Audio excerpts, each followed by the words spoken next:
En primer lugar, como no podía ser de otra forma, agradecer a los organizadores, a Vicente Oltra y a José Luis Miñana, el que hayan tenido la gentileza, la amabilidad de incluirme en un ciclo de un interés tan grande como el ciclo presente. De manera que eso es para mí motivo de orgullo, motivo de agradecimiento, para ellos en particular y para la institución, el Ateneo Mercantil de Valencia, cuyo secretario acabo de saludar hace un momento y también es un buen amigo y compañero desde hace muchos años, Horacio Jiménez, el doctor Horacio Jiménez.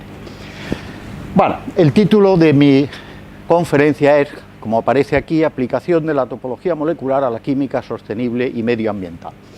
Esencialmente lo que voy a hacer a lo largo de los próximos 50, 60 minutos como mucho es contarles la labor del grupo de investigación que coordino en la Universidad de Valencia, que se llama Unidad de Diseño de Fármacos y Topología Molecular. Es una labor de más de 30 años de trabajo que voy a intentar condensar en muy poco tiempo, procurando al mismo tiempo, claro está, hacerla lo más amena o lo menos aburrida posible, ¿no?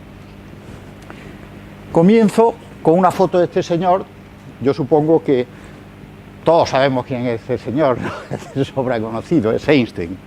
Y hay una frase suya que voy a leer literalmente, según la cual las computadoras son increíblemente rápidas, precisas y torpes. El ser humano es increíblemente lento, impreciso y brillante. Juntos son poderosos más allá de la imaginación. Bueno, independientemente de que Einstein dijera o no la frase, él murió en el año 55, en aquella época había pocos ordenadores, los que había eran unas máquinas inmensas que operaban con tarjetas perforadas, ¿no? Pero bueno, la dijera él o no, es una frase, yo creo que particularmente lúcida, es una frase brillante, certera. ¿Por qué? Porque en realidad un ordenador es una máquina muy torpe que maneja un código binario de ceros y unos y lo único que hace es sumar. Cualquier operación matemática, por compleja que sea, se puede reducir a una suma y lo que hace el ordenador es sumar muy deprisa y sin equivocarse, pero ya no sabe hacer nada más, por eso dice que esto. En cambio los humanos sumamos mal, nos equivocamos, lo hacemos despacio, pero tenemos inteligencia, tenemos brillantez. Entonces si sumamos las dos cosas realmente se puede llegar muy lejos. Eso es lo que nuestro grupo a lo largo, ya digo, de muchos años ha intentado hacer y creo que con cierta fortuna, como vamos a ver a continuación. De tal manera que nuestra línea de investigación consiste en el diseño por ordenador, o sea, in silico, de nuevos compuestos químicos, principalmente nuevos fármacos, usando la topología molecular.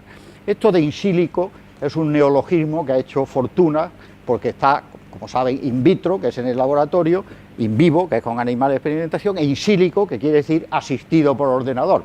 Pero bueno, viste mucho eso de decir in silico, ¿no? Y ya casi lo decimos de manera inconsciente.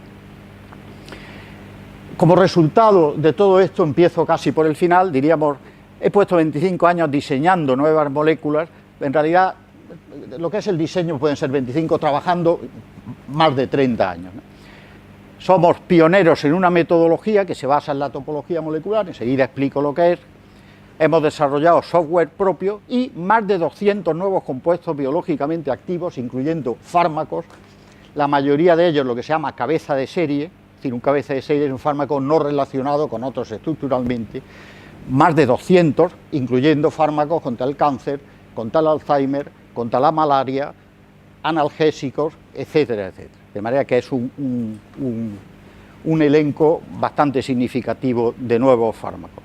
Además de eso, varias patentes y aplicaciones a nivel nacional e internacional, y todo ello se ha reflejado en más de 200 artículos científicos, la mayoría de ellos en revistas internacionales de alto impacto. De manera que el grupo tiene ya un bagaje, naturalmente esto es producto de dos cosas, de muchos años, y realmente una gran vocación, que creo que es extensiva al resto de los compañeros del grupo, ¿no? Si no, es imposible conseguir esto. Voy a hacer un poquitín de historia antes de entrar en materia. Aquí ven dos fotos. Bueno, esto es la foto de un busto, ¿no? Este señor es Demócrito. Demócrito era el padre de la teoría atómica, fue el primero que habló de que las sustancias estaban formadas por átomos. Lo coloco aquí porque la hipótesis de partida es que las propiedades de las sustancias dependen de su estructura química. Esto es algo que hoy admitimos de una manera natural, que casi parece una evidencia, pero que no tiene nada de tal. Demócrito hace casi 2500 años dijo que las sustancias dulces debían tener átomos redondeados. ¿Por qué? Porque acariciaban el paladar. Por el contrario, las sustancias amargas debían tener átomos puntiagudos porque herían el paladar. Este concepto, que hoy nos parece desde luego ingenuo, totalmente ingenuo, sin embargo es muy importante porque es la primera vez, al menos que yo tenga constancia, seguramente que alguien lo habría dicho ya, pero bueno, por lo menos en el mundo occidental es la primera referencia de alguien que establece una relación entre la estructura, en este caso de los átomos, y el sabor dulce o amargo de una sustancia. A la derecha tienen un médico y biólogo alemán, que es Paul Ehrlich, que es el pionero en la búsqueda sistemática de nuevos fármacos. Subrayo lo de sistemática, luego veremos que se pueden buscar de otras formas, pero la sistemática fue Ehrlich. Él introdujo el salvarsan, que es un compuesto arsenical, y fue en 1911, se ha celebrado hace unos años el centenario, y fue el primer compuesto realmente efectivo contra la sífilis, de manera que es un personaje pionero muy importante. Pero si nos vamos ahora a la topología molecular, enseguida explico lo que es, antes de explicarlo voy a poner la foto de dos pioneros también. Este primero es Harry Wiener, que fue el que introdujo el primer descriptor de topología molecular, el primer número que tenía en cuenta la topología de las moléculas, allá por los años 47, 48, y a la derecha tenemos a Milan Randic, que es otro de los pioneros. Este introdujo sus índices a mediados de los años 70, afortunadamente lo tenemos todavía con nosotros y hoy preside la Academia Internacional de Química Matemática. De manera que son dos personajes muy relevantes, por poner dos, podríamos haber puesto evidentemente a mucha más gente que ha contribuido. Vamos a empezar por el principio. ¿Qué es la topología? Bien, podemos decir que la topología es una parte de la matemática que estudia la transformación de un objeto en otro, pero por deformación, sin que haya ningún tipo de ruptura, ¿verdad? En este sentido, la topología no hace distinción entre un donut y una taza de café. Por ejemplo, aquí tenemos una taza de café, bueno, más bien de café americano, no sería una taza o una taza con café, ¿no? Y aquí un rosco, ¿no? Un donut. Bueno, si yo preguntara diría, bueno, eso no tiene nada que ver con eso. Sin embargo, vemos aquí a la derecha cómo se puede, partiendo de una taza de café y modelándola sin romper nada, esta es la clave, sin romper nada, simplemente por deformación, llegar al donut. Por tanto, una taza de café y un donut son topológicamente equivalentes. ¿Cuál es su semejanza topológica? Que tienen un solo agujero. Se dice que tiene un invariante topológico 1, o que es de grado o de género 1, porque tiene un solo agujero. Pero podemos ver que la transformación de un objeto en otro se puede dar en otras circunstancias. Por ejemplo, una esfera se puede transformar en un cubo por deformación, sin romper nada, el cubo a su vez en una superficie cualquiera irregular. Estos serían de género 0, ¿por qué? Porque no tienen ningún agujero. Aquí vemos la transformación inversa, la que acabamos de ver hace un momento, de un donut en una taza de café, y aquí vemos una transformación, fíjense que todas esas figuras serían de género 1, o de invariante topológico 1, porque tienen un agujero. Aquí una superficie con dos agujeros que es modelada hasta llegar a lo que sería, supongo que un azucarero, ¿no? O algo así. Pero bueno, vemos que topológicamente son algo. Bueno, el concepto es muy sencillito.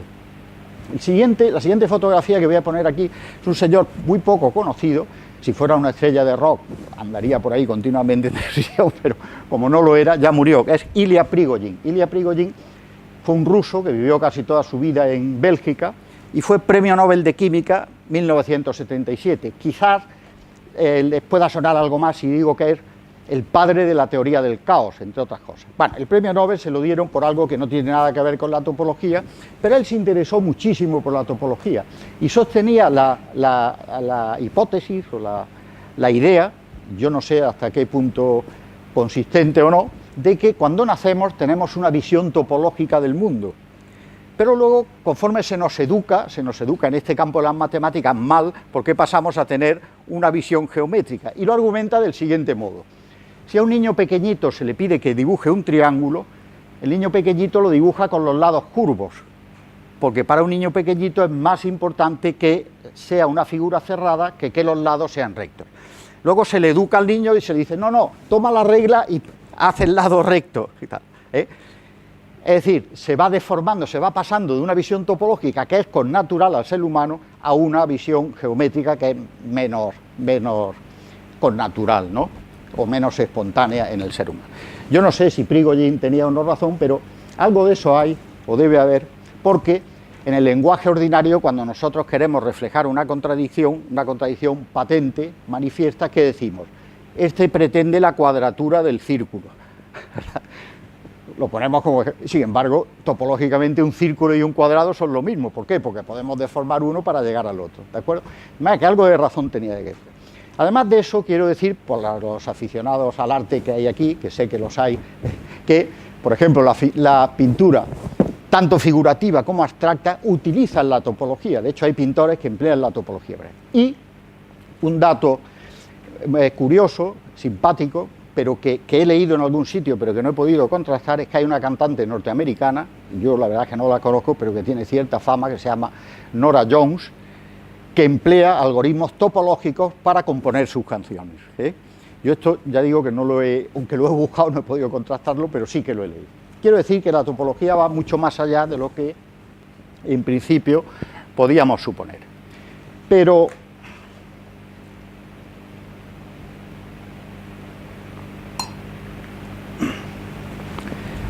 una circunstancia afortunada y reciente ha venido en ayuda, en auxilio de los que nos dedicamos a la aplicación de la topología. Y ha sido la concesión reciente, en el año 2016, del premio Nobel a 3 científicos que han descubierto lo que se llama cambios de fase topológicos.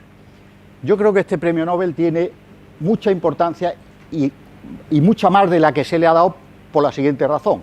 La explicación se basa en un fenómeno físico que se llama el efecto Hall cuántico, pero lo importante es que por primera vez demuestran que las propiedades de las partículas elementales, de los electrones en concreto, dependen de la topología, mientras que la forma habitual de pensar es que la topología depende de la energía, o sea, la energía es el paradigma, la quinta esencia, el sostén de la física, da igual que sea clásica, cuántica o relativista, pero aquí demuestran por primera vez que la energía de las partículas, este efecto Hall cuántico, depende de la topología, y esto es un resultado, a mi juicio, sumamente importante, sumamente interesante. Bueno, he puesto esta fotografía aquí porque me ha parecido simpática, ¿no?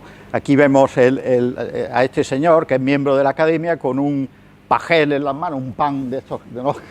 Con un agujero, y fíjense aquí, me llamó la atención porque prácticamente lo que les acabo de contar, pues está aquí, ¿no? Aquí ven donuts, aquí ve, realmente, o sea que lo explicaron en términos muy sencillos los ganadores del premio Nobel. Bueno, yo digo que creo que este es un hito importante. Siguiendo un poquito, en realidad nosotros, el grupo que coordino, utiliza una parte de la topología que se llama teoría de grafos. Esta teoría de grafos, para introducir un poquitín la teoría de grafos, vamos a ver cómo se genera. El concepto de grafo es lo primero que quiero explicar, que es muy sencillo. Esto viene de un problema que se planteó Euler, referido a los llamados 7 puentes de Königsberg. Königsberg era, a la sazón, en el siglo XVIII, la capital de la Prusia Oriental. Y siguió siendo parte de Alemania hasta el año 45, que pasó a Rusia, se pasó a llamar Kaliningrado. Bueno, tiene una historia muy pintoresca en algunos aspectos, muy densa en otros. Era la patria nada menos que de un grandísimo filósofo, Immanuel Kant, ¿no? Que conoceré. Bueno, pero entonces el problema que se planteó Euler fue el siguiente: se puede partir de un punto. Aquí había un río que era el río Pregel, que sigue allí, claro, pero entonces había 7 puentes. Él se planteó el problema de si era posible partir de un punto, por ejemplo el punto A, pasar por la isla, el punto B, el punto C, y volver al punto A habiendo pasado por todos los puentes una vez y solo una, y sin pasar 2 veces seguidas por el mismo puente. Claro, este es un problema en el que lo largos que sean los puentes es totalmente irrelevante, el ángulo que forme un puente con otro es totalmente irrelevante, es decir, es un problema donde la geometría no juega ningún papel, lo que juega un papel es la posición relativa. Entonces él hizo lo siguiente, transformó cada parte en un punto. Punto A, la isla, punto B y punto C. Y los puentes son líneas que unen esos puntos, ¿de acuerdo? Y los puentes son líneas que unen esos puntos. Entonces él se dio cuenta de que no era posible partir de un punto, por ejemplo el A, volver al mismo, habiendo pasado por todos los puentes y sin pasar dos veces por el mismo. ¿Por qué? Porque la condición necesaria para que eso ocurra es que en cada punto converjan un número par de puentes o de enlaces, ¿de acuerdo? Es decir, aquí convergen 3, por tanto no es par, aquí 5, aquí 3 y aquí 3. Es decir, eso es imposible. En cambio, si fuese un número par, sí sería posible. En honor a él, a los grafos que cumplen, bueno, a esto se le llamó grafo, simplemente. Un grafo, ¿qué es un grafo? Pues un conjunto de puntos y un conjunto de líneas que establecen conexiones, nada más, tan sencillo como eso. Entonces, en honor a Euler, se llamó grafo euleriano aquel que cumple el requisito este que acabo de decir. Con esto estamos ya en condiciones de entender un poquitín el fundamento de la topología molecular. Es fácil seguirlo. Y lo voy a ilustrar con un ejemplo. Si hay algo que todos sabemos, es la fórmula del agua, ¿no? Seguro que si yo pregunto aquí, incluso a personas muy alejadas de la química, me dirían, pues el agua es H2O, ¿no? Eso lo sabemos todos, aunque solo sea. Es decir, el agua tiene dos átomos de hidrógeno, que aquí están representados por estas dos bolitas grises, y un átomo central de oxígeno. Esa molécula, esa representación de la molécula de agua, la podemos transformar en un grafo, como poniendo aquí el hidrógeno, aquí el oxígeno y aquí el otro hidrógeno. El paso siguiente es numerar cada uno de los átomos del agua. Este sería el átomo 1, el 2 y el 3. Y una vez que hemos hecho eso, podemos construir lo que se llama una matriz. Una matriz, esto causa mucho miedo incluso, a veces en los alumnos cuando se les explica, ¡oh, y matrices! Es una cosa muy, muy sencillita y muy intuitiva. ¿Qué es una matriz? Simplemente una ordenación de números donde hay una serie de filas y columnas. Por ejemplo, primera fila, segunda fila, tercera fila. Primera columna, segunda columna, tercera columna. Entonces, en esa matriz vamos a colocar un 1 o un 0, dependiendo de que haya un enlace entre un átomo y otro. Por ejemplo, el elemento 1, 2 de la matriz es un 1. ¿Por qué? Porque entre el átomo 1 y el átomo 2 hay un enlace. Si hay un enlace, ponemos un 1. El elemento 1, 3. 1, 3 quiere decir fila 1, columna 3. ¿De acuerdo? Es un 0. ¿Por qué? Porque entre el átomo 1 y el átomo 3 no hay ningún enlace. De manera que la matriz la construimos poniendo 1 si hay enlace y 0 si no lo hay. Fíjense que hemos transformado un objeto químico, una molécula es un objeto químico, en un objeto matemático. Los matemáticos a las matrices le llaman objetos matemáticos, así se llaman, no es que sea una terminología mía, ¿no? Pero además es un objeto matemático muy versátil. ¿Qué quiere decir eso? Pues que se puede hacer prácticamente de todo con una matriz. Se suman, se restan, se multiplican, se dividen, se puede obtener la inversa, se pueden cambiar filas por columnas, muchísimas cosas. De manera que manipulando esa matriz del agua matemáticamente podemos llegar a tres números aquí, x1, x2, x3, que se llaman índices topológicos. En este caso sería 2,7, 1,4 y 0,7. De manera que esos tres números, muy sencillos, serían la caracterización matemática del agua. De manera que hemos transformado una molécula en un conjunto de números. Incluso en este punto de la charla es bastante intuitivo el que ya podemos computarizar eso. ¿Por qué? Porque si los ordenadores manejan ceros y unos, es evidente que es muy fácil traducir eso a un programa de ordenador. Esto es notorio y patente. Pero la buena noticia, como dicen los anglosajones, the good news, ¿no?, es que eso mismo que hemos hecho para el agua, la molécula más sencilla o una de las más sencillas, se puede hacer para una proteína, que la he representado aquí arriba, exactamente igual, o para el ácido nucleico. Aquí tiene el famoso ADN, el ácido desoxirribonucleico, con la célebre doble hélice, que podemos, naturalmente, serán matrices mucho más grandes, pero en definitiva es el mismo concepto. Bueno, ya tenemos las moléculas transformadas en eso. Supongamos que tenemos esos tres índices. Imaginemos ahora que yo pretendo, por seguir con un ejemplo con el que continuaré más adelante, saber cuál es la dosis de un fármaco necesario. Yo no lo sé, un fármaco nuevo y no sé la dosis, pero sí sé las dosis de otros fármacos que ya existen. Entonces yo puedo establecer una correlación matemática entre las dosis de los fármacos que ya existen y los valores x1, x2 y x3 para un conjunto de fármacos.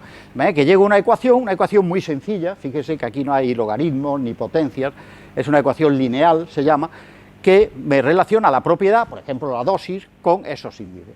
¿Qué ventaja tiene esto? Una obvia. Si yo tengo un fármaco nuevo que puede incluso no existir aún, que está en mi mente solo, calculo sus índices, pongo su fórmula, calculo y puedo predecir cuál va a ser su dosis incluso antes de haberlo preparado en el laboratorio. La ventaja es evidente, ¿no?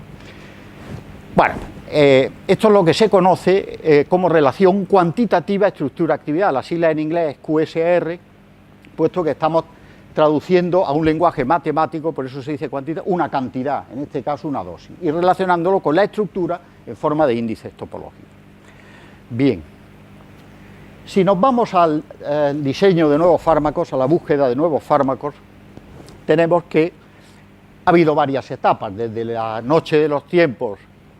No sé si ahora se habla de que el primer Homo sapiens, en vez de 80, 100.000 años, puede tener mucho más, incluso he leído que hasta 500.000, el primer Cromañón, o por lo menos 100, muchos mil años. Bueno, pues desde entonces hasta prácticamente el siglo XIX, diríamos, la observación de la naturaleza era la que generaba nuevos fármacos, es decir, alguien se daba cuenta de que una sustancia de origen mineral, animal o, más frecuentemente, de origen vegetal, tenía una actividad farmacológica. Eso se transmitía, pasaba de una generación a otra, y pues la gente lo tomaba porque sabía que realmente curaba una vez.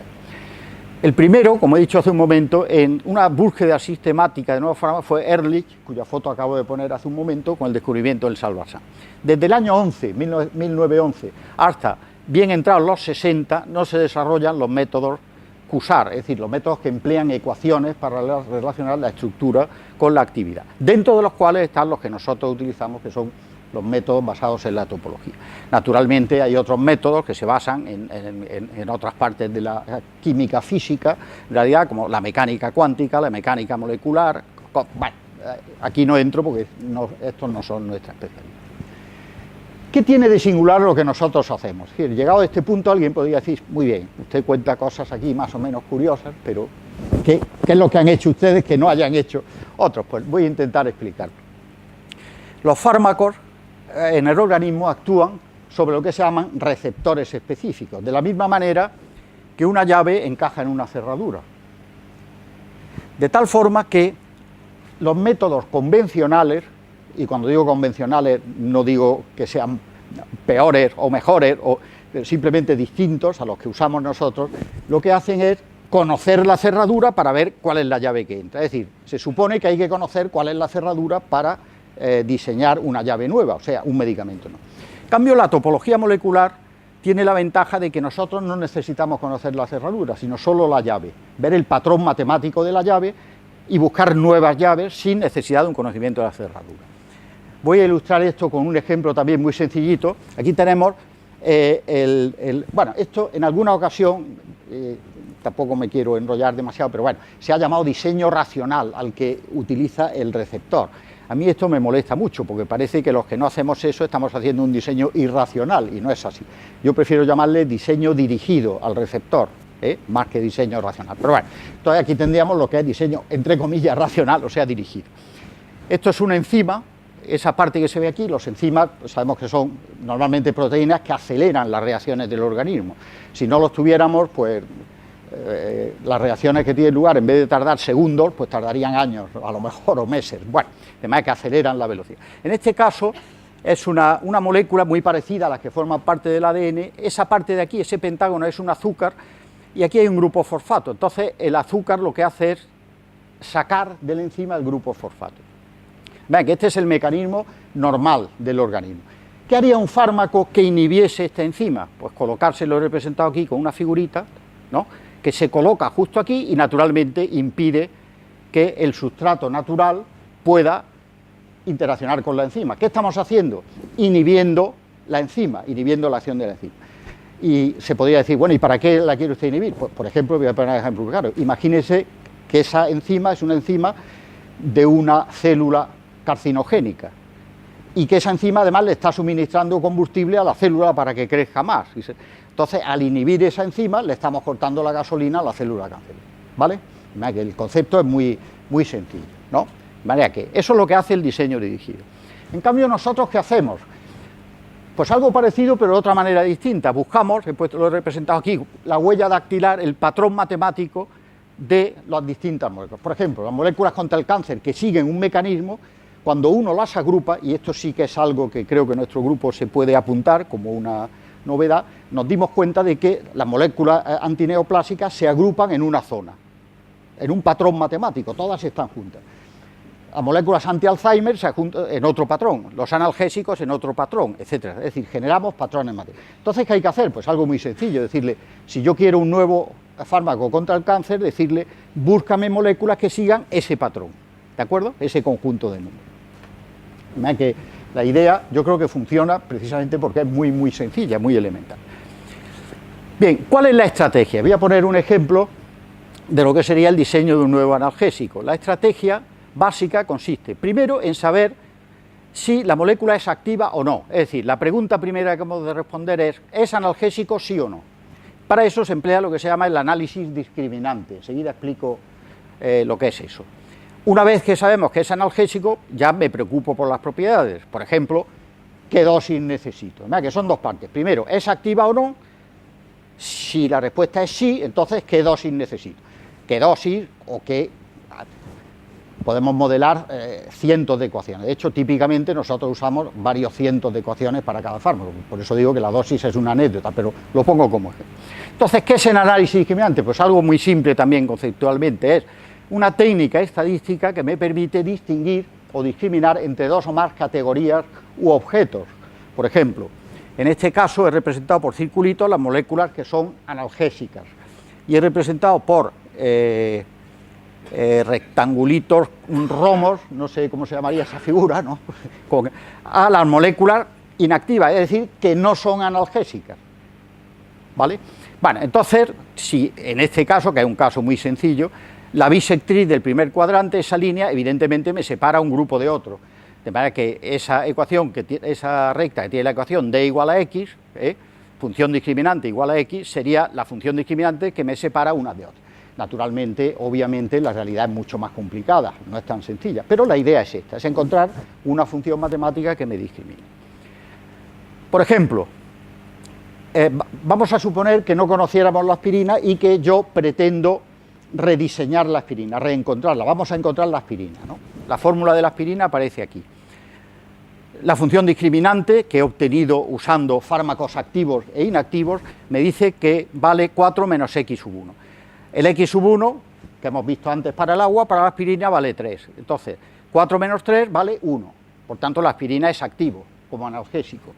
En cambio, si yo pusiese la penicilina, cuya fórmula no voy a poner, x sub 1 resulta que vale 5. Entonces, 4 menos 5 sería menos 1. El análisis discriminante normalmente se maneja de forma que los compuestos activos dan valores positivos y los compuestos inactivos dan valores negativos. Por tanto, podemos decir que la aspirina es analgésico, en cambio la penicilina no lo es. Todos sabemos que la penicilina es un antibiótico, no un analgésico. Una vez que sé que es analgésico, me planteo la dosis. He llegado, siguiendo por el mismo procedimiento, a una ecuación matemática que me dice que es 200 más 100 x1. Como x1 es 3, sería 200 más 100 por 3, 500 miligramos, que es justo la dosis de una pastilla, de un comprimido, se diría en una facultad de farmacia realmente un comprimido, ¿no? 500 miligramos es la dosis correcta de la aspirina. De manera que, como ven, el mecanismo no puede ser más simple, de sencillo. Si yo ahora tomase la aspirina y me fuese al patrón numérico, al conjunto de números que caracterizan el cáncer, vería que cumple efectivamente. Es sabido que la aspirina tiene actividad antineoplásica, por un mecanismo muy singular, no es el caso ahora de entrar, pero diríamos que daría positivo. También daría positivo, lo he representado aquí en negro, en analgésico. En cambio, si lo intentase buscar un patrón insecticida, que lo he representado aquí por otros números, me saldría rojo, me diría no es un insecticida, porque no responde a ese patrón. De manera que es sencillamente comparar números, sin más. Bueno, aquí tenemos lo mismo, algo muy parecido, pero en este caso gráficamente. Esto nos salió especialmente bien y lo he presentado varias veces porque se refiere a fármacos contra el cáncer, anticáncer. Entonces aquí estarían los activos, aquí lo que represento es la probabilidad, un polígono de frecuencia, la probabilidad de actividad, aquí estarían los inactivos, etc. Fíjense que aquí hay una región intermedia donde hay solapamiento, es decir, donde no está claro si una molécula es activa o inactiva frente al cáncer. Pero, por tanto, si queremos buscar nuevas moléculas contra el cáncer, tenemos que movernos naturalmente en esa región, en la región azul, que es donde están los activos. Esto es lo mismo, digo, pero visto gráficamente. Bueno, todo esto es algo más que una anécdota. Como digo, pues nuestro grupo en este momento tiene por encima de 200 publicaciones, yo creo que más de 150 en revistas internacionales, algunas de impacto muy alto, y aquí he puesto pues algunos ejemplos de esas referencias de los artículos. Esto no está demasiado actualizado, dicho sea de paso, pero bueno. Actividad citostática, nuevas moléculas con actividad antibacteriana, antifúngicos, hipoglucemiantes, antivirales, antineoplásicos, bueno, así seguimos, antihistamínicos, analgésicos, etcétera. Es decir, como ven, estamos hablando de algo que no es una anécdota, puesto que es una herramienta muy, muy potente para generar nuevos fármacos. Bien, aquí he traído algunas imágenes, yo creo que curiosas, bonitas. Aquí, por ejemplo, estos son dos moléculas igualmente diseñadas por nuestro grupo, donde vemos cómo inhibe el crecimiento de un hongo patógeno que causa problemas severos, o que puede causar problemas, que es la famosa cándida, la cándida albicans, ¿no? Las candidiasis son un problema tremendo, ¿no? Y aquí tenemos las dos moléculas más importantes que hemos obtenido, íntegramente diseñadas por nosotros en el grupo, contra el cáncer. Estas dos moléculas están patentadas en todo el mundo. Tengo que decir que para que se seleccionasen tuvieron que pasar 60 líneas que tiene el Instituto Nacional del Cáncer norteamericano. Pasaron las dos las 60 líneas, porque si no, ni siquiera se sigue adelante, y que además las dos fueron activas en vivo, eso lo vamos a ver aquí después, lo tengo puesto aquí, las dos activas en vivo, mejorando al cisplatino, que es el fármaco de elección, frente a una línea celular de cáncer de pulmón sumamente difícil de tratar, una línea que si se meten en el NCI norteamericano se llama línea H226, precisamente se eligió por la dificultad en tratarla.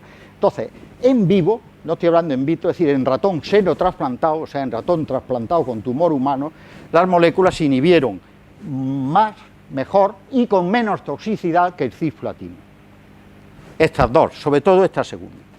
Lo más interesante, o una de las cosas interesantes que tienen que ver con esto, es que fíjense que podemos pasar de una, aunque uno no sepa demasiada química, pues puede ver rápidamente que esa molécula y esa pues no son parecidas, son muy distintas, ¿no? Entonces podemos ir a través de los índices topológicos y ensayando propiedades biológicas que van desde el mecanismo de acción, la actividad celular, toxicidad, metabolismo, lo que se llama la farmacocinética o la actividad in vitro, in vivo, etcétera, hasta la otra molécula. Y también podemos volver en sentido contrario, ¿eh?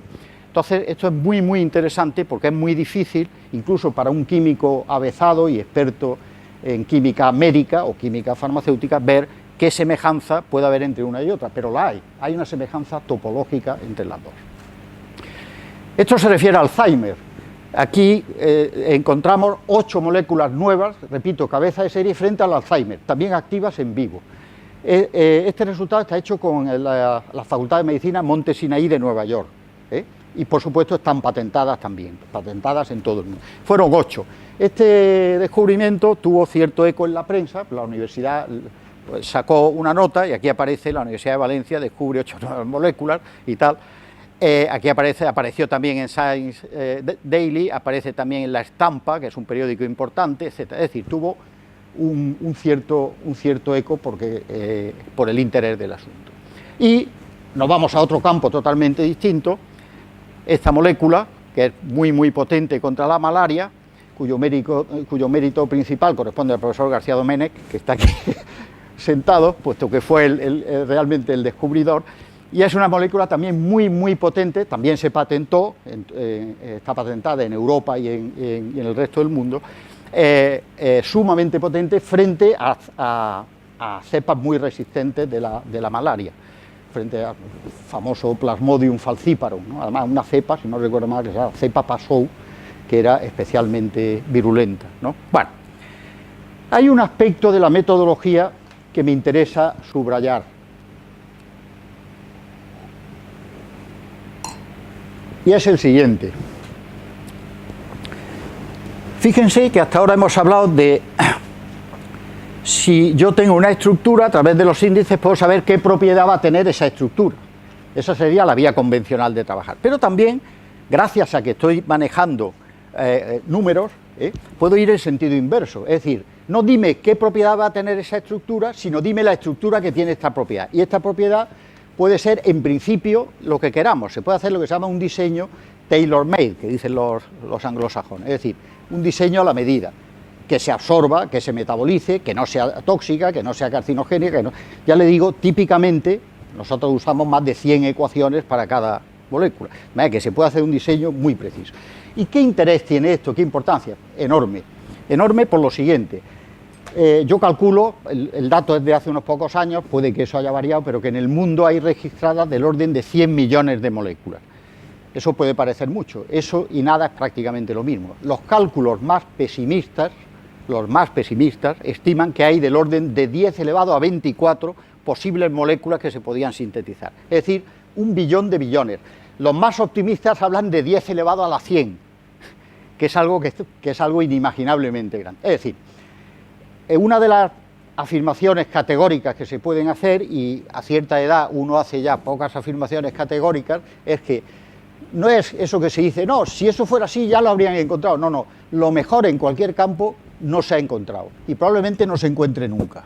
De manera que lo mejor en cualquier campo, y me da igual el campo, está por descubrir, sencillamente por el número inmenso, inconmensurable de potenciales moléculas en relación con las que existen. De manera que el disponer de una tecnología, de una metodología que permita una conexión directa entre las propiedades y la estructura, pues nos abre un campo. Esto a mí me anima muchísimo, porque eso dice, no, si está todo inventado, no, todo lo contrario, o sea, tenemos un campo enorme delante de nosotros o cualquiera que tenga un procedimiento naturalmente basado similar, ¿no? Todo eso se traduce, voy a poner un ejemplo muy curioso y que yo creo que traduce bastante bien aquello de que inventen ellos, ¿no?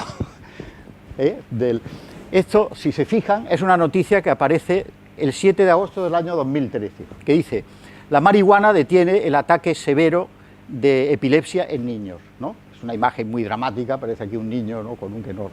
Bueno, agosto, repito, del 2013. 2 años después, la Facultad de Medicina de Nueva York publica que un derivado de la marihuana reduce los ataques en gente con tratamiento resistente a la epilepsia. Y fíjense, esto es muy significativo, que citan el cannabidiol, que es uno de los componentes de la marihuana. Un artículo nuestro, donde está el profesor García Domènech aquí y el profesor Blanch, que es un colega argentino especialista en epilepsia. Fíjense la fecha de ese artículo, 2003, 10 años antes de que la CNN saque las noticias. Aquí aparece el cannabidiol con una probabilidad de actividad del 98% y no solo ese, sino el cannabinol, que es otro, con una probabilidad muy, muy alta. Es decir, nuestra publicación, desgraciadamente no salió en la CNN, pero estaba publicada 10 años antes. Bueno, naturalmente no pretendo decir con esto que la marihuana sea muy buena para tratar la epilepsia, porque tendrá seguro y tiene efectos secundarios mucho peores, y de hecho hay moléculas mucho mejores para tratar. Algunas de ellas seguro que están aquí, nadie las ha ensayado o probablemente estén ahí. Bueno, entonces yo creo que esto es interesante y significativo. Este es otro problema que tiene un interés social enorme y que además es muy poco conocido. Es relativamente desconocido, yo creo que bastante desconocido, el hecho de que la friolera de 2.000 personas al año mueren en España por culpa de las resistencias bacterianas. Es decir, más del doble de los que mueren con accidentes de tráfico. Esto es una cosa verdaderamente eso. A veces uno va a un hospital pues, para una operación sencilla, tiene la mala suerte. Es algo infrecuente porque 2.000 personas no son muchas, pero realmente pues, es infectado por una cepa resistente de bacterias y pues uno se muere, si no responde a los tratamientos que hay ahora, se muere. Bueno, eso es el 10%, ¿no? Es decir, en Europa son 20.000 las personas que mueren al año, que se dice pronto. Bueno, he tomado aquí también los datos, fíjense que nosotros, aquí la Comunidad Valenciana, afortunadamente no estamos muy mal, ¿no? O sea, hay otros que están peor que nosotros, pero bueno, eso no es mucho consuelo, ¿no? Bien, pues nuestro grupo, en colaboración con microbiólogos, se planteó este problema, sobre todo en un tipo de bacteria que es muy difícil de tratar, las bacterias gram negativas, y aquí tienen a la derecha lo que podemos llamar la joya de la corona, que es una molécula que ha sido muy potente frente a una bacteria que causa problemas muy graves, la Escherichia coli, frente a una cepa resistente, intratable hoy por hoy, y además siguiendo un mecanismo, fíjense que pone ahí RECA inhibidor, que tiene que ver con la acción antioxidante, con lo que se llama especies reactivas del oxígeno, es decir, un mecanismo muy singular que los microbiólogos ya nos habían marcado para buscarlo. Tengo que decir que ensayamos más de una, 6 o 7, pero solo salió una, pero es que una ya es importante. Entonces, eso nos ha llevado, puedo decir con gran satisfacción, que nos ha llevado en este momento a 2 proyectos con organismos públicos sanitarios para reposicionar fármacos potencialmente eficaces. Esto me voy a detener porque es muy, muy interesante. Alguien podría pensar, bueno, esa molécula mata al E. coli resistente, ¿no? Ahora, ¿eso se puede emplear en un paciente? No. Desde que se descubre que una molécula es activa en el laboratorio, ¿no?, in vitro, incluso in vivo, en animal, hasta que llega al mercado, pueden pasar, de hecho pasan 10 años y cantidades ingentes de dinero. Vean que esto no sería práctico. En cambio, lo que sí es práctico es algo que está ahora muy de moda, que es el reposicionamiento de fármacos. ¿En qué consiste esto? Una vez que tenemos el modelo matemático, lo que hacemos es rastrear fármacos que están ya en el mercado, o que han estado en el mercado. Claro, esto ya es distinto, porque si descubrimos que una molécula, que a veces ni siquiera se sabe que es antibacteriana, puede actuar, podría utilizarse frente a un paciente que no tiene alternativa, que se está muriendo. Además, los colegas de microbiología nos lo decían, no, es que se muere, es que se me va, vamos, no es que... Entonces, para mí es una enorme satisfacción que nuestro grupo esté ya, repito, con 2 entidades públicas trabajando ya en este campo, ¿no? Bueno, otro campo potencial para el futuro, aunque esto no lo hemos hecho aún, pero muy rápidamente lo comento, sería el diseño de vacunas. Yo creo que seguramente ustedes han oído que este año hay un problema con la vacuna de la gripe, porque el virus ha mutado, etcétera, ¿no? Entonces, aquí tendríamos un esquema, en amarillo estarían los virus, ¿no?, los virus que se inyectan con la vacuna, en azul los anticuerpos que reaccionan frente a ellos, y la fortuna es que lo que muta del virus es una parte muy pequeñita, la parte activa, que se llama epítopo, que es una parte constituida por unas pocas moléculas. Eso es muy fácil de modelizar, siguiendo procedimientos parecidos a los nuestros, de manera que podríamos, esto no lo hemos hecho, no tenemos ninguna experiencia, por tanto no sé si funcionará o no, pero potencialmente sería factible usar también en este campo. Otro campo en el que se podría utilizar es el de los radiofármacos. Un radiofármaco no es más que un preparado farmacéutico constituido por una sustancia marcada con un radionúclido, es decir, una sustancia marcada radiactivamente, con la particularidad de que esa sustancia tiene afinidad por un órgano o un tejido animal determinado. Por ejemplo, algunos van a riñón, a hígado, etc. Entonces, si ponemos un detector de radioactividad, vemos tanto morfológica como funcionalmente cómo está el riñón, el hígado, el corazón, el cerebro, etc. Este es el mecanismo de los radiofármacos. Bueno, los radiofármacos actuales son muy buenos, pero tienen limitaciones. Pues algunos tienen cierta toxicidad, otros no se unen lo suficiente al órgano, otros se eliminan muy deprisa. Entonces, este es otro proyecto, no hemos hecho nada todavía, a día de hoy 0, pero que lo tenemos en cartera. Como el título de la charla era Aplicación a la química sostenible, voy a entrar en el tiempo de que dispongo a las aplicaciones a la química sostenible. Podemos decir que al ser una metodología, es decir, ¿qué papel jugaría en un mundo sostenible? Al ser una metodología in silico, reduce los recursos materiales necesarios, con el consiguiente ahorro energético. Pero además se dan 2 requisitos que son la base de lo que se llama la química sostenible. La química sostenible tiene un decálogo entero de condiciones, pero que se puede resumir en 2. Cualquier sustancia química que empleemos debe ser, primero, respetuosa con el medio ambiente, segundo, rentable económicamente. La sostenibilidad son esas 2 cosas, fundamentalmente. Bueno, pues esos 2 requisitos los cumple. ¿Por qué? Porque al operar con este tipo de procedimientos reducimos el gasto en animales de experimentación, obviando además los problemas éticos ligados al asunto, y la toxicidad, evidentemente, en campo y medio ambiente. Imagínense lo que es rastrear, porque podemos rastrear del orden de varios millones de moléculas, a lo mejor en una tarde. Imagínense lo que sería rastrear todo eso en el laboratorio, el coste sería inmenso. Pero además es rentable por otra razón, no solo por el ahorro que producimos. ¿Por qué? Porque se generan patentes que suponen naturalmente un valor añadido, ¿eh? De manera que por esas 2 razones la topología molecular es muy interesante en la química sostenible. Voy a ilustrar algunos ejemplos deprisa, porque tampoco queda ya demasiado tiempo, pero bueno, el diseño de nuevos cosméticos, por ejemplo, nuevas fórmulas para moléculas para cremas, lociones, etcétera, sobre todo obviando problemas de alergia, diseño de nuevos pesticidas, nuevos insecticidas, fungicidas, sobre esto hablaré un poquito ahora después, o de ingredientes alimentarios, aditivos, colorantes o nutracéuticos. Por ejemplo, en el campo de la cosmética se podrían diseñar nuevos aromas, se podía hacer estudios de biodegradabilidad, luego comentaré un poquito un estudio que hemos hecho, porque claro, el gran problema de los productos químicos es que sean biodegradables, ¿no? Entonces buscar otros nuevos. También estudios de ecotoxicidad, el impacto que tiene sobre el medio ambiente, y buscar sustancias de origen natural, basadas en principios activos de origen natural, para preparaciones dermocosméticas. Fíjense, he representado aquí en este esquema cuál es el mecanismo. Nosotros tenemos muchos productos químicos comercializados que pueden presentar niveles de biodegradabilidad muy bajos, incluso nulos. ¿Qué alternativa tenemos? Pues ir probando uno detrás de otro. Como cada año entran en el mercado miles, eso supone un coste enorme y, de hecho, una imposibilidad. Tan imposibilidad que ya tanto en Europa como en Norteamérica este tipo de métodos se admiten como prueba, diríamos, a la hora de presentar un producto, ¿no? Entonces, por medio del ordenador estudiamos las características de biodegradabilidad de los productos que ya están comercializados y diseñamos o buscamos nuevos principios con un mejor perfil de biodegradabilidad y de ecotoxicidad. Y aquí podemos venir con nuevas moléculas que ingresamos en el mercado.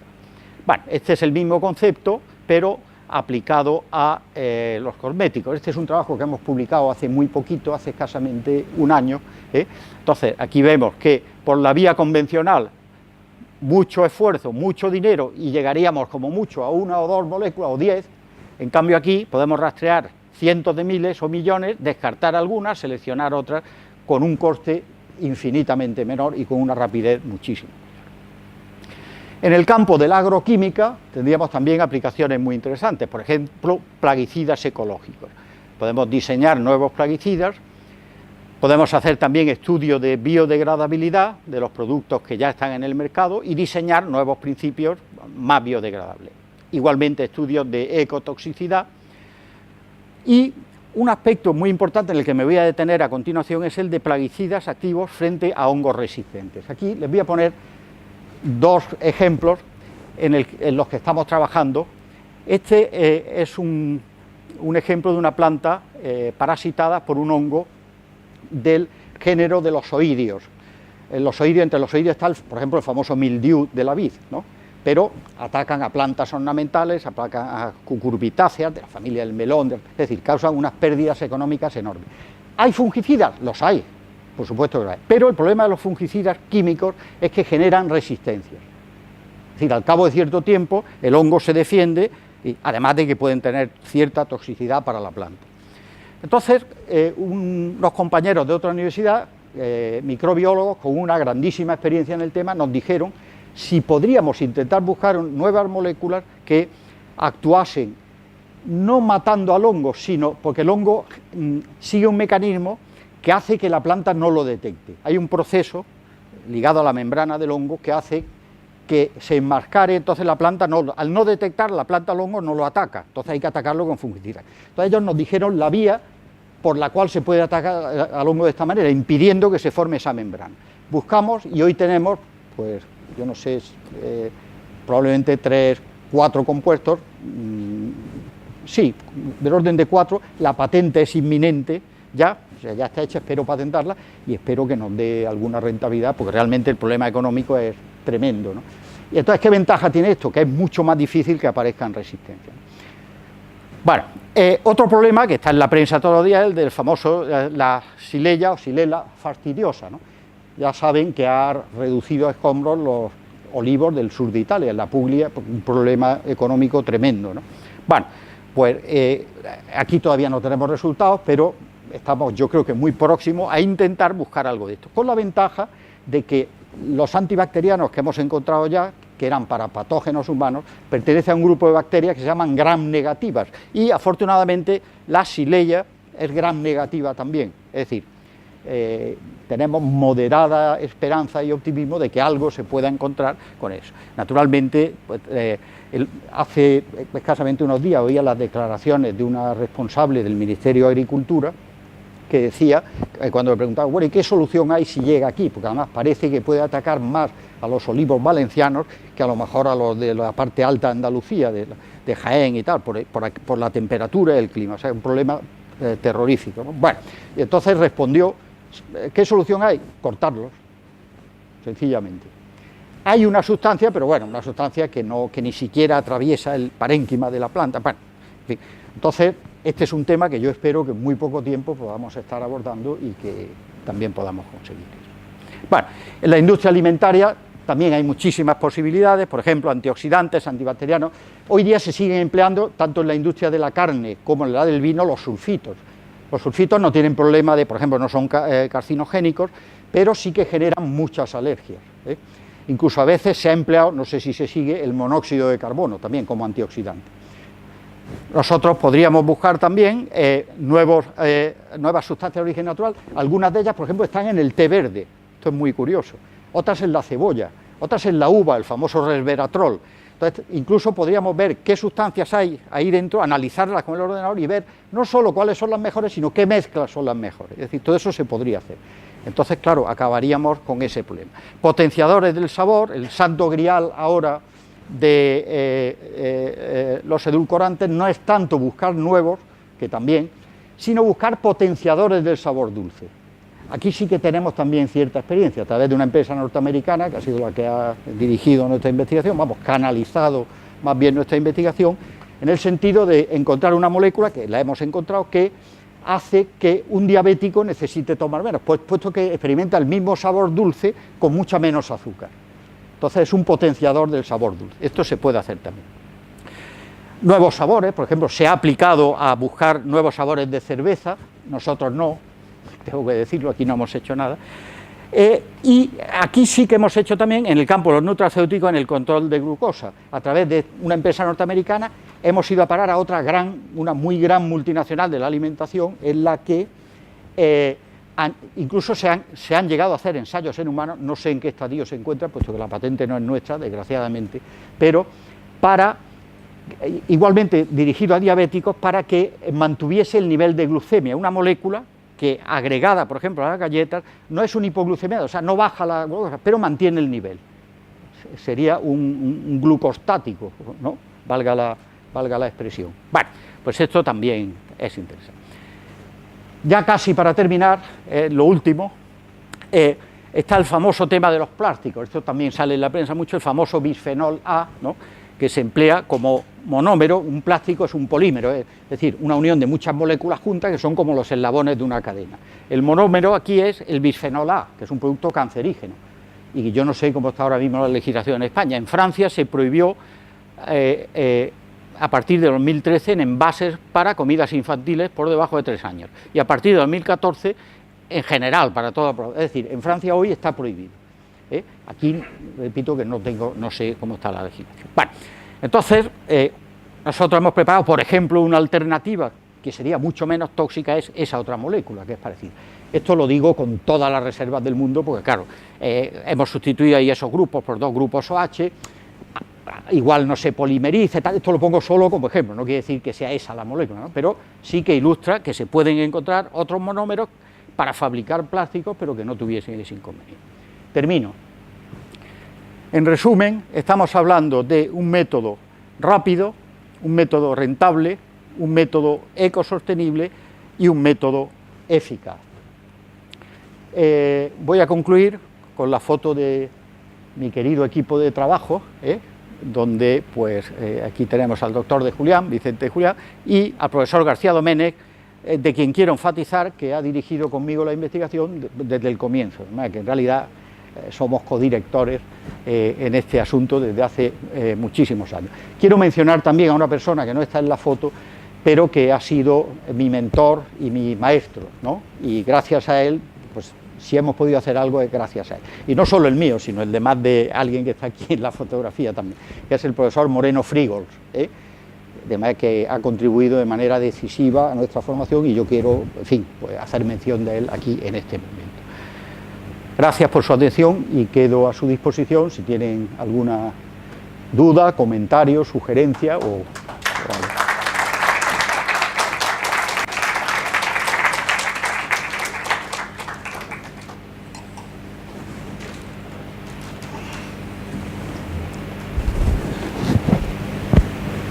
Bueno, una vez más, Jorge me ha sorprendido gratamente, porque es una faceta que yo no le conocía, la docencia, y veo que se despeja rápidamente cuando empieza a explicar y luego ha sido muy interesante la visión. Bien, antes no he mencionado que la persona que tenía a mi izquierda, es José Luis Miñana, es el coordinador, es profesor ha sido profesor de la Universidad Politécnica y es compañero y amigo desde que teníamos 24 años y él 18. Bueno, si hay alguna pregunta que necesite aclararse.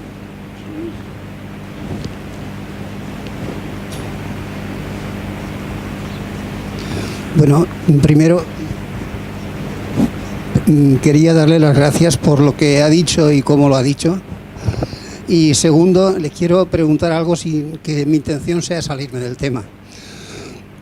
Los principios activos son vitales, pero el vehiculizarlos, el que se absorban, que se vehiculicen, pues la farmacocinética depende mucho. Entonces, ¿qué papel le concede usted a los excipientes de cada principio activo cuando se suministran al mercado?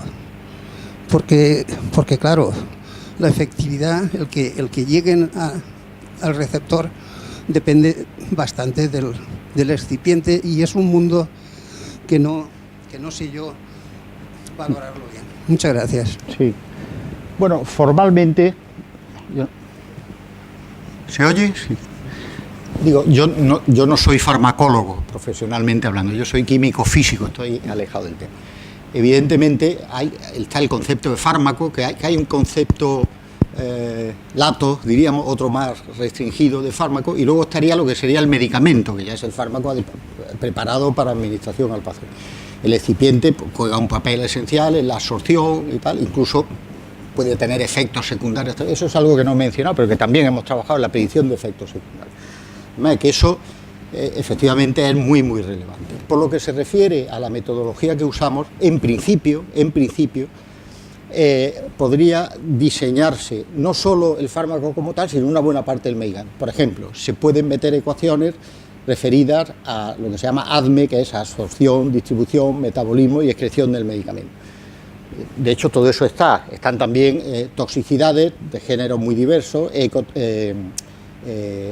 carcinogénesis, mutagénesis, toxicidad hepática, toxicidad cardíaca, todo eso está. Incluso tenemos 2 trabajos publicados, lo digo por si alguien tiene curiosidad, sobre predicción usando estos modelos de disnea, dificultad respiratoria, y de anorexia, fármacos que inducen anorexia. Entonces los modelos han reproducido bastante bien, es decir, incluso se podían predecir. ¿Vale? Que yo creo que es una herramienta potencialmente muy potente. Naturalmente no es una herramienta milagrosa, es decir, siempre estamos hablando de un porcentaje.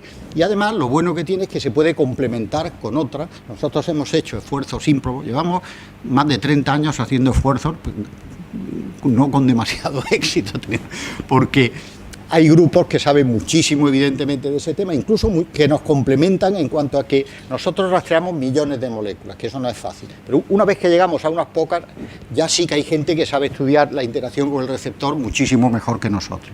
De manera que sería muy bonito compatibilizar, y también con el grupo de la gente de química farmacéutica, de lo que se llamaba galénica antiguamente, para prepararlo. Es decir, es algo, yo veo, sumamente versátil y que permite, en principio, no amilanarse ante ningún problema. En principio, luego ya la realidad te pone... Pues no siempre funciona, claro, a veces falla. No sé si he contestado más o menos.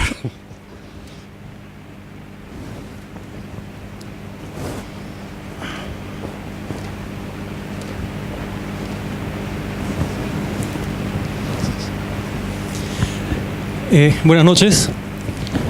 Habló usted sobre el fármaco anticancerígeno, que decía usted que era mejor o menos tóxico que el cisplatino, ¿sí?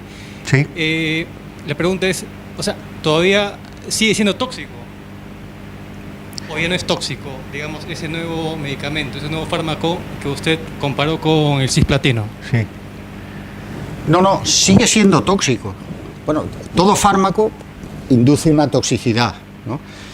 Pero lo que yo digo es que en un ensayo reglado, paralelo, en el que aparte de los ratones se administró cisplatino y nuestro compuesto redujo más en el mismo tiempo el tumor, y repito, estoy hablando de una línea. El asunto es tan interesante que el mecanismo que sigue ese fármaco, además esto sí que es pura suerte, porque no íbamos buscando ese mecanismo, pero resulta que es un mecanismo ligado a un gen que se llama KRAS.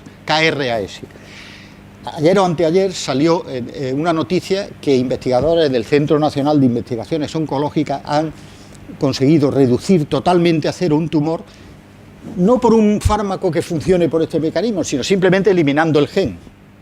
No sé si me explico, quitando el gen KRAS. Pero este fármaco sigue, a mí me llamó la atención porque sigue ese mecanismo.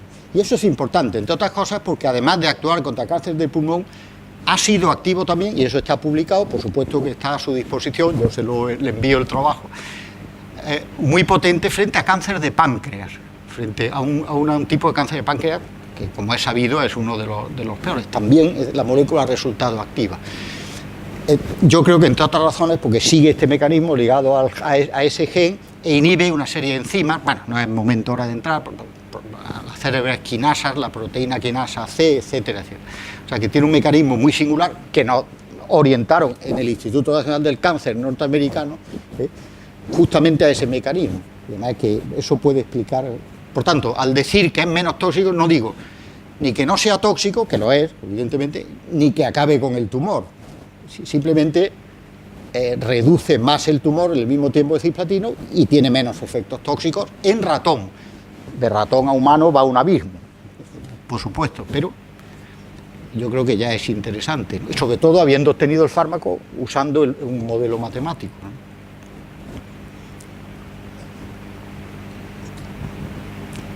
¿Alguna pregunta más? Lo que me ha llamado muchísimo la atención es que, según lo que ha dicho usted, que los fármacos anticancerígenos y tal, como que siguen un mismo modelo topológico o un patrón, ¿no? Uh-huh. Y claro, para obtener ese patrón utilizan fármacos que ya están o que se están utilizando, o moléculas, y de ahí deducen el modelo matemático y tal. Uh-huh.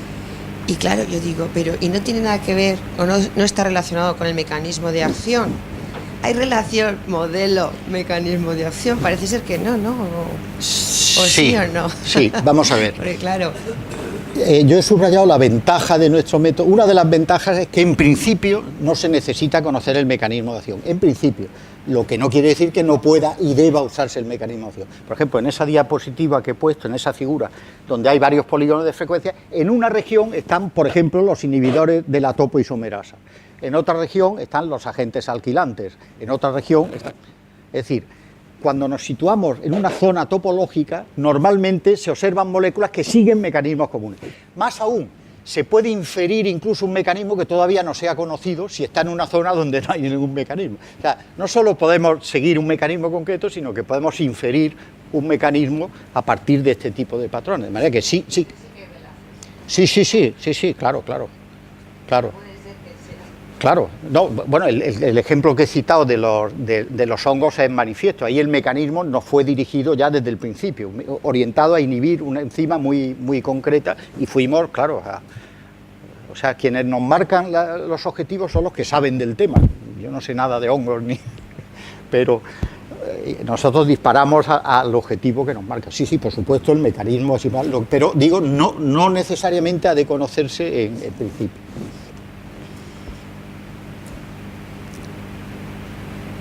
Pregunta más.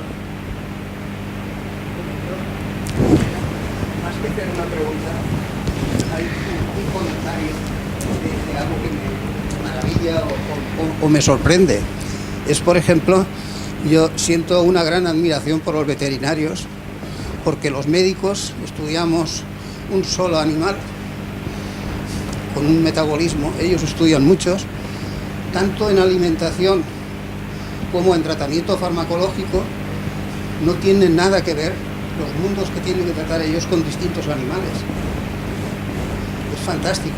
Ajá. Yo recuerdo que cuando estaba estudiando, un profesor que luego fue catedrático de farmacología en Valencia, comentó un día que, porque le preguntó a alguien sobre los receptores, y contestó, dice, estamos hablando del final de los años 60, dice, los receptores son como una hermosa dama, una bella dama lejana que nadie conoce, de la que todos hablan, pero que nadie ha visto jamás. Bueno, yo creo que ustedes ahora casi no necesitan ver a la bella dama, o sea que, pero vamos, quizá en los distintos metabolismos de los distintos animales, la bella dama sí que debe influir. Lo digo por la problemática de los veterinarios, que muchas veces he hablado con ellos. Yo soy médico, pero vamos, Sí. y es algo que me sorprende y que, en fin, no tengo años de vida para dedicarme a estudiar eso, pero me sorprende. Sí, sí. No, yo muy breve, simplemente, es decir, el que nosotros no estudiemos los receptores no significa que el conocimiento de los receptores no sea importante. Por supuestísimo que es importante. Lo que digo es que eso ya puede hacerse después. Es decir, para que se pueda situar, nosotros, la base de datos que rastreamos ahora mismo tiene el orden de 40 millones de moléculas. No estamos hablando de unas... Entonces, rastrear eso e ir con 50, 30, 20 potencialmente activas no tiene nada de sencillo. Eso es lo que nos... Ahora, una vez que llegamos a los 20 o 30, sí que hay gente que sabe muchísimo más que nosotros de receptores, ¿eh? Hay un programa de ordenador que se llama docking, que estudian perfectamente cómo se une el fármaco al receptor, calculan toda clase de parámetros, y eso es muy, muy importante, por supuesto. Incluso se puede modelizar luego el fármaco en función de la interacción con el receptor. No sé si, por eso digo que es muy bonito esto, porque no competimos con otros colegas, sino que nos complementamos perfectamente. Y desde luego, y claro, la veterinaria es un mundo, claro, no sé, desde un insecto, no es el caso, claro, pues estamos en mundos, claro, muy, muy distintos, ¿no? Un mérito extraordinario, claro, sí, indudablemente. ¿Una pregunta más?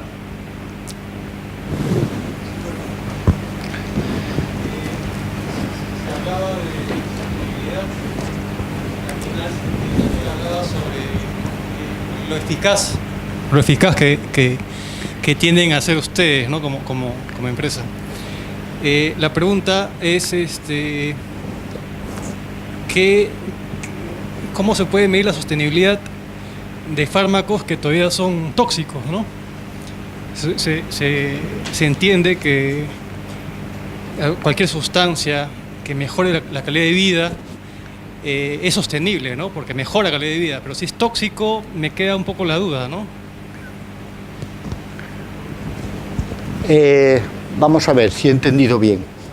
Al hablar de toxicidad nos podemos referir a dos cosas diferentes. Una, la toxicidad que tenga sobre el individuo al que se administra, ¿no?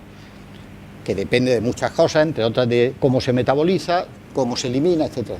Y otra cosa es la ecotoxicidad, la toxicidad en el medio ambiente. No sé si la pregunta iba más por esa línea, porque, por ejemplo, hay un problema, y un problema más grave de lo que la gente cree, porque resulta que en ríos hay cantidades no muy grandes cuantitativamente hablando, pero sí significativas desde el punto de vista del impacto medioambiental, pues qué sé yo, de analgésicos, de antibióticos, van circulando, ¿eh? Y eso es un problema, entre otras cosas porque contribuye a la creación de resistencia.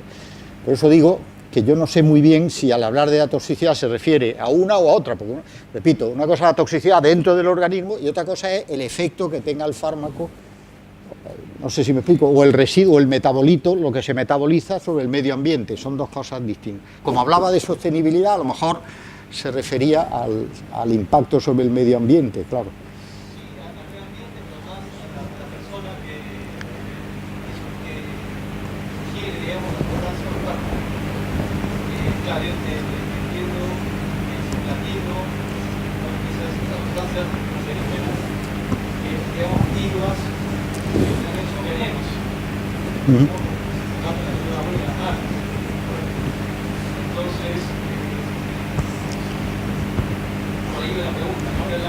Bueno, yo no sé si lo que le voy a decir responde a eso o no, pero esto ilustra la versatilidad del método, ¿no? Y es lo siguiente, últimamente se está poniendo cada vez más de relieve la importancia de la inmunología en el cáncer, ¿no? y de la genómica, eso que se dice la medicina personalizada para cada paciente. Entonces ya nosotros no tenemos nada que hacer. Sí que tenemos, ¿por qué? Porque hay pequeñas moléculas que activan, que son fármacos en definitiva, que activan el sistema inmune para que los anticuerpos actúen frente al cáncer. Y son pequeñas moléculas también. Y de hecho nosotros estamos ya trabajando en esa línea, aunque todavía no tenemos publicación, pero ya. O sea, y hay bastantes moléculas. Algunas son moléculas más grandes que se pueden también tratar, pero otras son pequeñitas que estimulan el sistema inmune. Y ahí ya sí que la toxicidad sería muchísimo menor. O también se puede incluir la nueva molécula dentro de una partícula que vaya justo al lugar, selectivamente a la célula cancerosa. Es más correcto decir cancerosa que cancerígena, no cancerosa, es decir, la que tiene el cáncer, la que se reproduce, ¿verdad? De manera que yo creo que el método tiene, incluso con la genómica, al contrario, cuantos más datos de la genómica, más posibilidades hay de encontrar moléculas pequeñas, entre otras razones. Por ejemplo, otro ejemplo es la barrera hematoencefálica. La barrera hematoencefálica, el organismo tiene una barrera que impide que las sustancias penetren. Prácticamente es el azúcar, ¿no? Por eso la glucosa es el alimento de las pocas que penetran, ni las grasas ni las proteínas. Y eso es un mecanismo de defensa del organismo, lógicamente, ¿no? Entonces, únicamente moléculas pequeñas, por ejemplo, las que hemos visto ahí del tratamiento del Alzheimer, son moléculas pequeñas y que además atraviesan la barrera hematoencefálica. Y eso no ha sido por casualidad. ¿Por qué? Porque tenemos modelos, además que funcionan muy bien, de predicción de si una molécula va a atravesar o no la barrera hematoencefálica. No sé si me explico. Aunque solo fuera ese ejemplo, ya... Quiero decir, hay muchísimas posibilidades de utilizar moléculas relativamente pequeñas. Al contrario, cuanto más se avance en proteómica y en genómica, yo creo que más posibilidades habría de